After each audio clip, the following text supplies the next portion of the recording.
A typical day for a behavioral health technician at Emend Healthcare is built on positive interactions. You are there to build trust, guide recovery, and offer continuous daily support. But protecting your clients' rights extends to their physical safety. You are responsible for shielding them from sudden harm, whether the ground violently shifts beneath you or a threat appears at the front door. When those moments strike, the most common point of failure is hesitation. Freezing up often happens when a technician steps onto the floor without mastering their role in the facility's emergency preparedness plan. Mastering the emergency plan provides the practical framework required to protect your clients when every second counts. During any crisis, a clear chain of command instantly takes over. Your instructions will come directly from the safety designee or the most senior staff member on site. You follow their lead without question. This flowchart breaks down the logic for leaving. If the city issues a mandatory evacuation order, the facility complies immediately. If an order is not mandatory, you will either move clients to a pre-designated safe location or execute an emergency discharge to their families. Following this chain of command removes the burden of second-guessing. When the plan dictates the next move, you can focus on guiding clients instead of debating what to do. For Emend's California programs, the most frequent, unpredictable natural hazard you will face is an earthquake.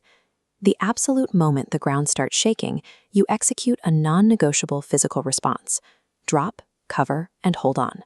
Once the shaking stops, your immediate priorities are to check your clients for injuries and rapidly scan the building for new hazards, like exposed wiring or structural damage. You do not automatically run outside. You only evacuate after an earthquake if the building itself is explicitly deemed unsafe. Surviving natural disasters relies on rehearsed muscle memory. You don't try to outthink the environment. You let your training take over. Human-made emergencies require an entirely different set of instincts. If there are reports of an active threat on site, the situation demands immediate, decisive action. Your first and most critical survival priority is to run. If you have a clear, safe escape route, take it and get your clients out.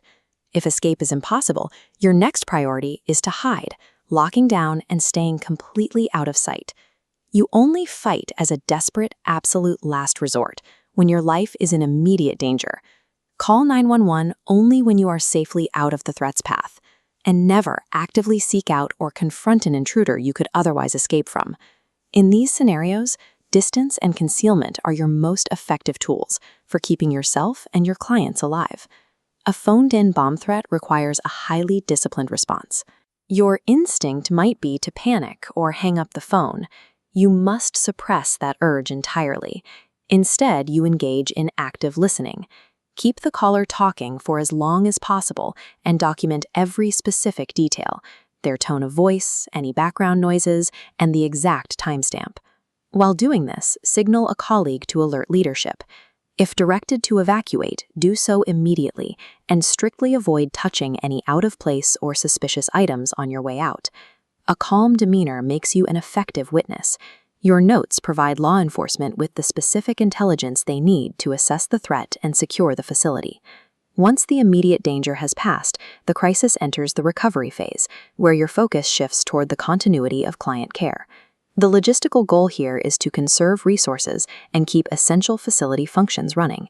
Plans are built to sustain operations for up to 30 days while leadership determines if the site is secure. This phase triggers mandatory documentation. You will start by completing a thorough, detailed internal incident report regarding everything you witnessed and did. This form shows the official notification interface for the state. In California, any event that causes an interruption of services must be officially reported to the Department of Healthcare Services. A facility is never truly recovered until all state regulations are satisfied and leadership officially clears the site for clients to safely return. Let's review the core tenets. Know the plan, follow the safety designee. In an earthquake, drop, cover, and hold on. For active threats, run, hide, fight, and always document the event and notify the state.